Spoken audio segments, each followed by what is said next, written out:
You're listening to Sox in the Basement, a production of the Broadcast Basement Limited, where every show is 30 minutes of good and comes from a basement bar on the south side of Chicago. Pull up a stool, pour a cold one, and join us right now for Sox in the Basement. Heard everywhere podcasts can be found, and always at soxinthebasement.com. And belly on up to the 9-foot homemade oak bar. Pour yourself a cold one. My name is Chris. His name is Ed. 30 minutes of Sox. For fans, by fans. This is Sox in the Basement. Of course, brought to you by the fine folks over at Family Waterproofing Solutions. In 2021, they were named the Southtown's Best by the Daily Southtown, and they will take care of any of your issues, whether it be the big things like a bowing wall or a foundation or crack repair that needs to be done. You need to raise concrete or level it out. And the littler things like taking care of sump pumps and window wells and covers and all that good stuff. They'll go and they'll clean your gutters out. Right now there's snow on the ground, and we'll probably get that on and off for the next couple of months. But right now you can get your estimates done. You can get your price locked in. You can also mention Sox in the Basement, get money off, and you get yourself all set to go the moment they're able to go in there and fix the issue at hand. Family-owned, veteran-owned, 24/7. Give them a call, 708-330-4466, or go to familydry.com. Today, my friend, on the show, we will be joined in just a little bit by the drunk uncles of White Sox Twitter, and that is the 108. And we've done this every year since the inception of Sox in the Basement. We've always done this crossover thing right around New Year's. And it was really because they like to have beers. I've got a bar. I was like, why don't we just do something on New Year's weekend, because we're all going to be wanting a little hair of the dog after New Year's Eve. That's how it started years ago. And we're going to keep the tradition alive. Well, and that's important to keep traditions alive, especially in the holiday spirit. And even if that tradition is just simply saying, I'm going to try and cure my hangover with more beer. Yeah. That's an important tradition to keep alive. Yeah, I know. So, look, they are basically the leaders of a section of just fanatic fans. That's the best way for me to put it.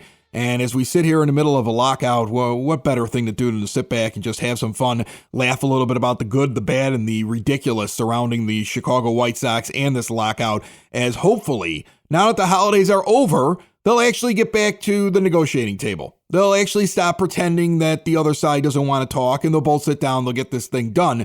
Because I'm telling you, if I don't get baseball that starts on time, I'm going to be mad as hell, and I'm not going to take it anymore. And I'm going to blame everybody. This show's just going to turn into me yelling about players, yelling about owners, yelling about people that are doing negotiations. Like, we're getting very close to me just screaming and yelling for 30 minutes until this thing is fixed. Sox in the Basement, 30 minutes of Chris yelling, which is good. Exactly. Here's some guys that are not yelling. We asked anybody from SoxOn35th.com. Remember, you can get Sox in the Basement not only on our website and anywhere that podcasts can be found, but we're now featured on SoxOn35th.com. And the writers over there chimed in over the weekend with some of their takes on things, their best moments of 2021, and what they boldly predict will happen in 2022. Take a listen. Hi, this is Adam Kaplan. I run under the pseudonym Millennial Sox for Sox on 35th. My favorite moment, I'm going to go with your Mean Mercedes walk-off single against Detroit in early June. Just so much fun. He got out of the slump. And for my bold prediction, I want to talk about Adam Engel. I think there's so many other players on the Sox where it's really easy to say, oh, they're going to win a Cy Young, they're going to win an MVP. But I'm going to choose that for Adam Engel. I'm going to say he's going to be healthy. He's going to play at least 145 games in 2022, and that's going to get him MVP votes. That's my bold prediction. Check out my recent article on Sox on 35th. I wrote about Michael Kopech and his fastball. Thanks so much, guys. Hello, this is Tommy Gross from Sox on 35th. My favorite moment of 2021 was the Jake Burger first career home run. That whole in-game entirely was just a beautiful moment. Lucas Giolito pitching complete game, Sheets hitting homer, Collins hitting homer, Abreu going yard. It was just an awesome game. Probably easily my favorite moment of 2021, besides maybe Field of Dreams. Bold prediction for 2022 is Andrew Vaughn is going to shine at the plate. I think he's going to really take over either at the DH role this year and stuff and be in the All-Star conversation. Thank you. Check out my upcoming article about ground ball rate in the White Sox in 2021. Hello, my name is Brian Barry, and I'm a contributor for SoxOn35th.com. My favorite moment of the 2021 season, I know everyone's likely going to go with TA's walk-off at the Field of Dreams game or Rodon's perfect game or the playoffs, so I'm going to go a little outside the box. I'm going to go with the Sox putting up a 17th spot at home against the crosstown Cubs. So that'll be my favorite moment of 2021. And my bold prediction for 2022, Yoan Moncada hits 30 home runs. And also, going off of that, make sure you check out my upcoming article on Yoan Moncada in the upcoming week or so. What's going on, everybody? This is Jordan Lazowski, Editor-in-Chief of Sox on 35th. Happy New Year to you all. My favorite moment of 2021, being in attendance for Carlos Rodon's no-hitter. That was never something I thought I'd experience live. And my bold prediction for 2022, the AL Cy Young winner is Dylan Cease. I expect a great 2022 from him.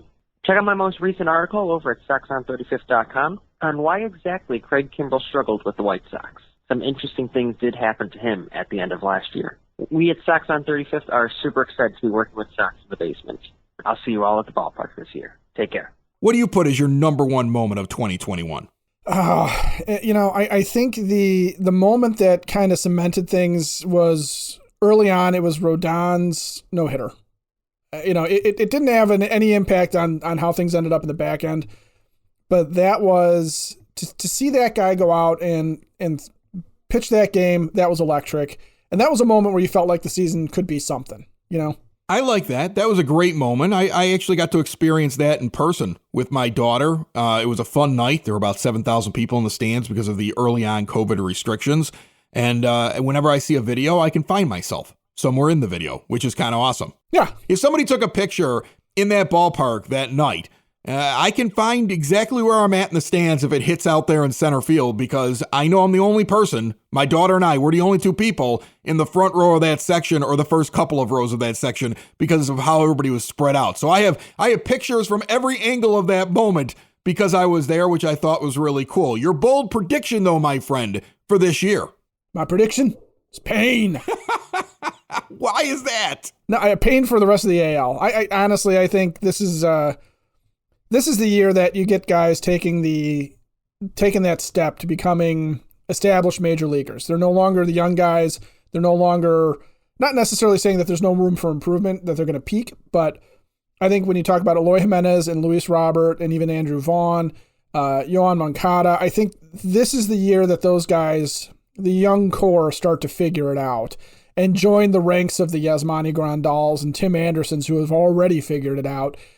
And I think they're just going to go on a warpath and just destroy pitching wherever they go. Yeah, I would say my best moment of 2021 has to be the Leury Garcia home run. That moment, that whole game 3, but that home run, I cheered and laughed all at the same time because of the improbability of it. And that's what made it just amazing. And then my bold prediction is that Luis Robert's not only going to be a serious candidate for MVP, but he's going to be a 30-30 guy. I believe that this year. I also believe that we'll be watching the All-Star game with him and Mike Trout out there as starters in that game, because I think that the rest of the country is starting to figure out exactly who Luis Robert is, and I think he's going to go on a tear this year. And they're going to talk about how this is Mike Trout, and this is the next guy that's going to be just like him, because I think he's a future Hall of Famer, and he's going to have a huge year for the Chicago White Sox. The drunk uncles of White Sox Twitter are next, and we recorded this a couple of days ago, right after we recorded the episode that was on their podcast feed, on their live video feed on YouTube. So you're going to hear Ed for the rest of the show also across a feed. Sorry, buddy. I'm zapping you out of the 9-foot homemade oak bar like Doctor Strange would in some kind of MCU universe movie. Oh, no! Sox in the Basement listeners, do the hard work. And if you're a hardworking man or woman on the South Side, you need to be outfitted properly. And that's why you should visit Red Wing Shoes. in Evergreen Park, New Lenox, and Geneva. A work boots specialty store that carries sizes from 6 to 16 and feet as wide as 4E. A 115-year-old company that came out of Red Wing, Minnesota, and one of its largest stores in the entire Midwest is in Evergreen Park, Illinois, ever since 1976. When you're on your feet, the footwear is everything. So why not get an expert fitting? They warranty, repair, and offer free conditioning with laces. And they also carry Carhartt work clothing as well. Located at 3347 West 95th Street in Evergreen Park, Illinois, at 208 East Maple Street on Route 30 in New Lenox, or at 1749 South Randall Road in Geneva. Visit them today. You work hard. You've earned it. Red Wing Shoes. Joining me right now through the magic of the interwebs, we were already on their podcast over the weekend.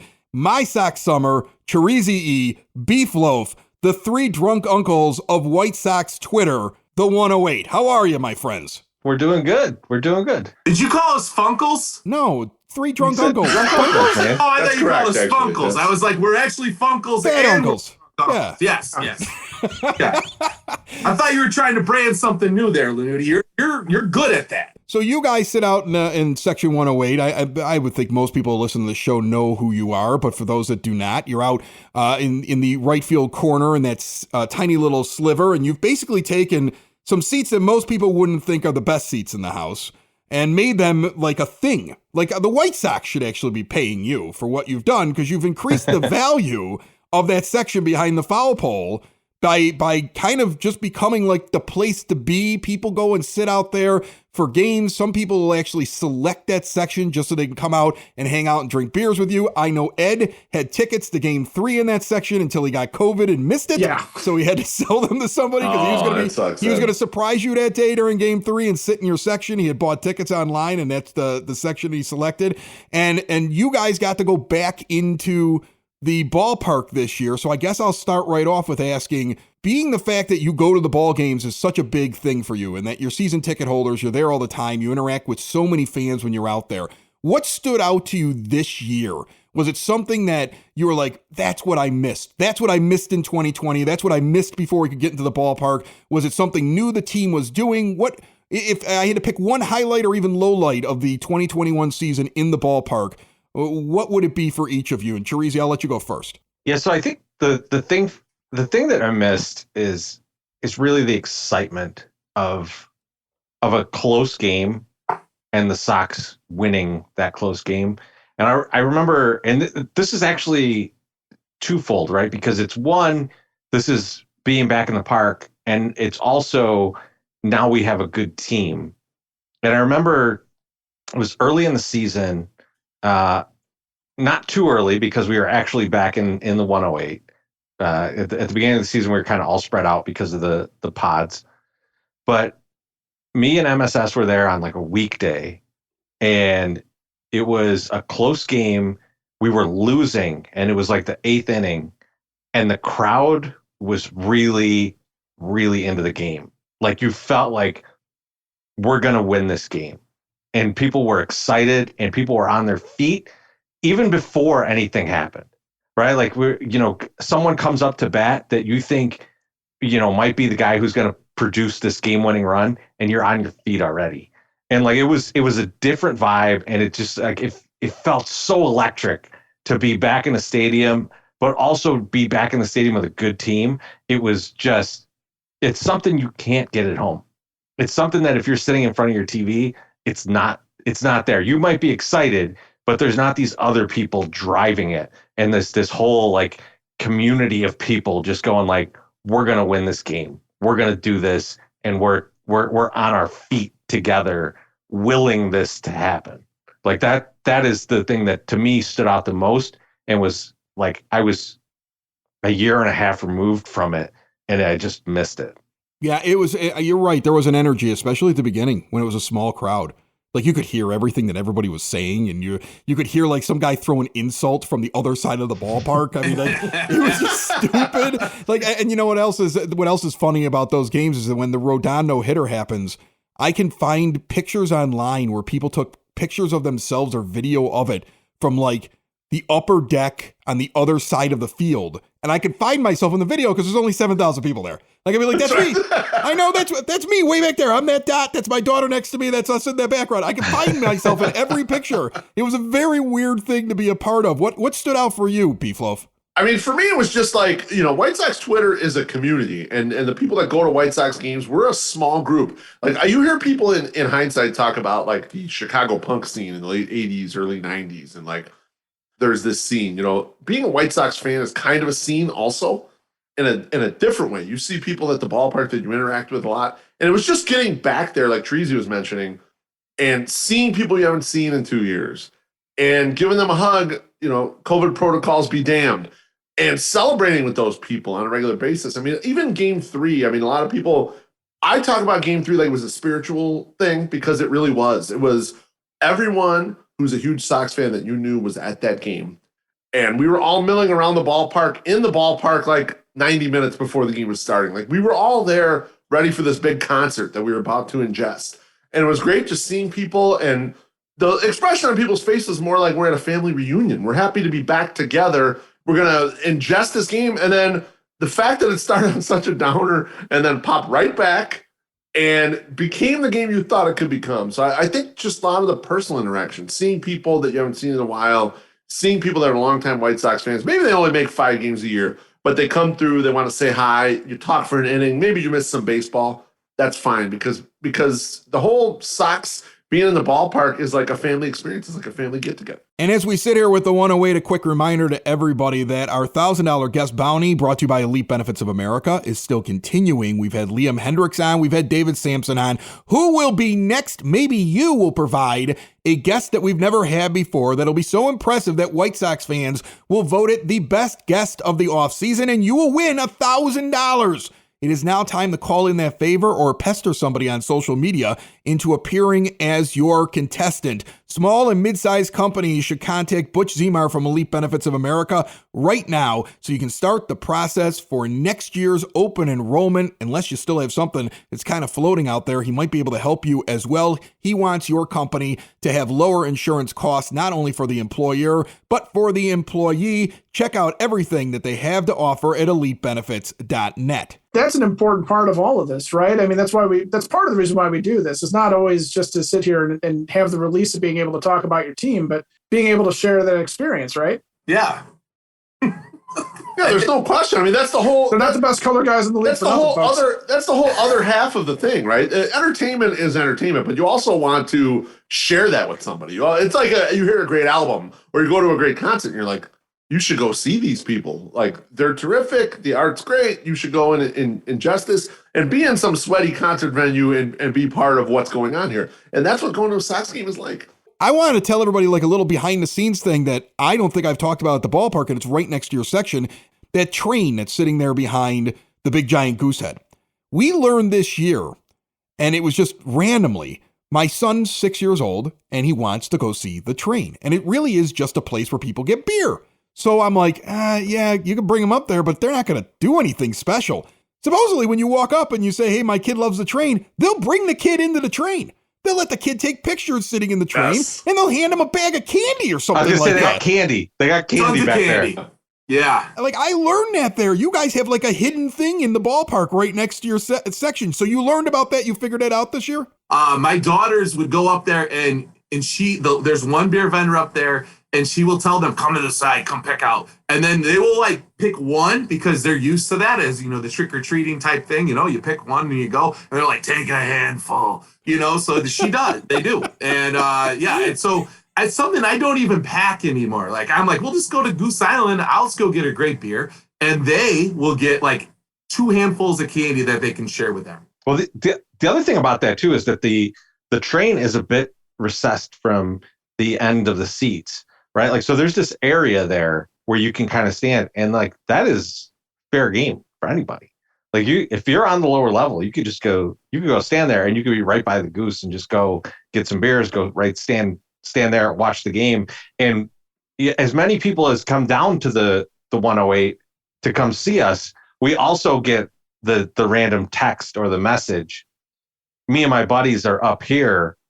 Can you guys, come up and drink a beer with us or take a picture, or can one of us punch My Sock Summer in the nuts? Like we're open for all of it. So it's always that's another fun part of that Goose Train being like right up at the top there.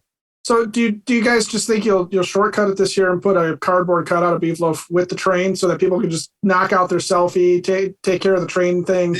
We can't do it because people like to ingest my aura and they like to smell me when they get close, especially my aroma, not aura. They want to get in there, so Well, I mean, you just got to rub up against them a little bit, right? Before you. I enjoy that too. Yeah. Ed, how well do you know Blue Island? Well, we've met, but I wouldn't say we're intimate. Before we continue here with the 108, I've zapped you back into the studio to talk about the Double Play Saloon in Blue Island. It is a really cool spot. It's really a darts bar. I think that's the best way I can describe it. It's got a nice. big, giant bar in there. It's kind of laid back people. You're down to earth Chicago White Sox fans, and they have several different leagues kicking off, including a dart league that you might want to get into. Thursdays at 7:30. Starting in February, you can have a team of 3 to 8 players. You're going to play 7 matches a night for 10 weeks, and signups are all the way up until February the 3rd. This is a Thursday night handicap plastic dart league, and then they also have their Sunday beanbag league that is also 10 weeks, 4 to 8 players. You got games on Sunday afternoons and the early evening, 9 matches per week per team. So you're going to get to play a lot of bags and drink a lot of beers over a double play. That season starts towards the end of February, but you want to sign up now. Reach out to Tommy. You can call or text him at 773-574-0992. And remember, $5 basket lunch specials and $13 Miller and Bud family buckets at the Double Play Saloon. And you're going to love this one, Ed. As it gets colder, do you like soup? Oh, who doesn't like good soup? Who doesn't like a good soup? You're going to pay whatever the temperature is for a bowl of soup. It is temperature soup right now. During the winter, if it's below 0, it's free soup over at the Double Play Saloon. So I get to throw things, I get to drink things, and I might get free soup if it's cold enough. Exactly. I love this place. Exactly. Plus, they got gaming, 13011 Western Avenue in Blue Island. Check out the Double Play Saloon and tell them we sent you here from Sox in the Basement. You talk about going around to other sections sometimes and exploring the ballpark or going and finding somebody that's in a different section. If I took the 108, if I took that section away, what is an interesting spot in the ballpark that you were like, man, it's kind of a cool spot when we go and we hang out there? That'd be an interesting place to watch a game for an inning or two. Like if all of a sudden, like the White Sox were like, hey, you've made this thing so popular now, we're bumping up the ticket prices. We're putting a big gold rope around the thing. And now you guys, you're outpriced. You can't even go into your own section. Like, what would be the next place you go head to in the ballpark? So I think we got a little glimpse of this year because at the beginning of the season, we did not get to sit in the 108. It's a travesty of justice is what that is. That's awful. We had the pod seatings. And what was messed up, Chris, was like there were games where I knew the people sitting in my actual 108 seat. And I could see them from the section that I was in, and I was like, "What are you doing over there? That's my seat. Those are our seats. My scent is still on that seat." But right. So your aura. But so we kind of moved around in the park, and I'll tell you, I did not like when we sat in. I think it was like section 110. We were like first row, and we're like against the wall there. So we're like really close to the action, but it's at such a weird angle that I just did not like it.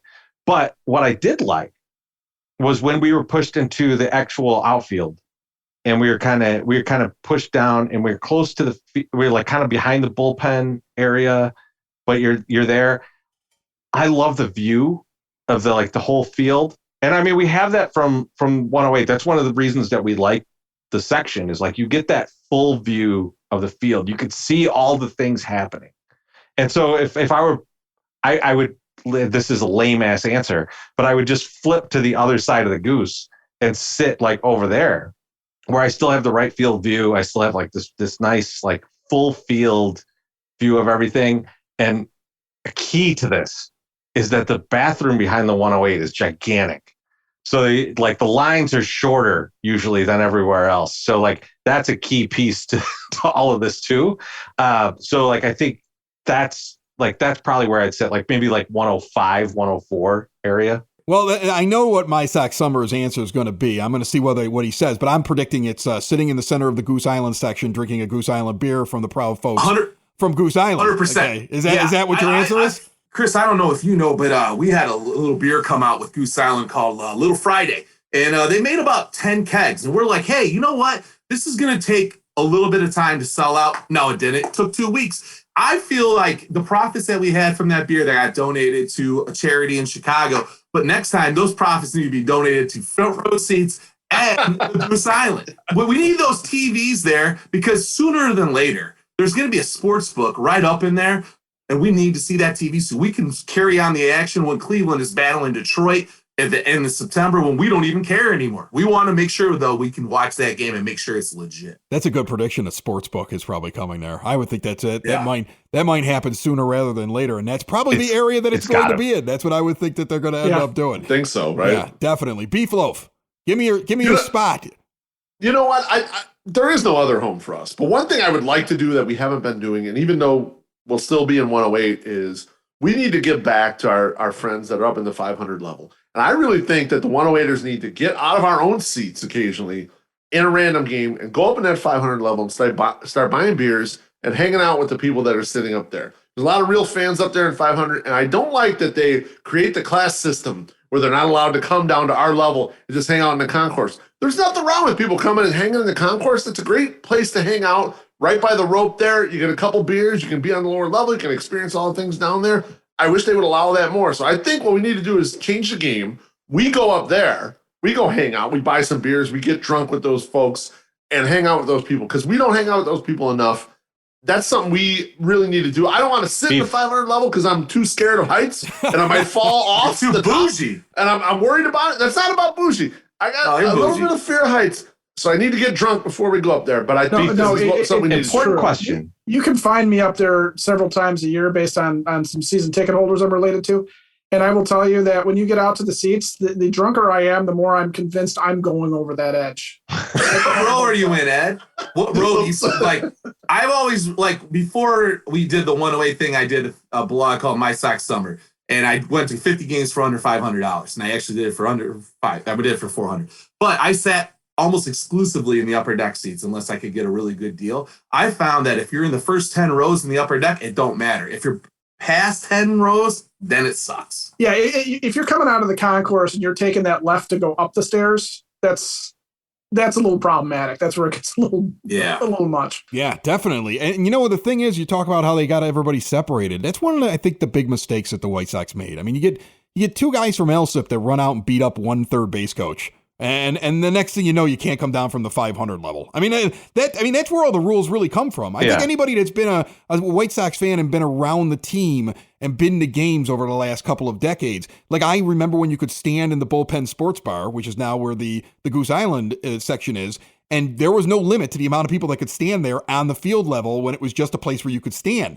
The moment the limit began was because it was a doubleheader against the Yankees, and somebody grabbed Paul O'Neill and held him to the fence, and it was a rowdy crowd, and people started throwing beer on the ground. They cleared the entire bar out, and the next day, you had to have a sticker to go out there.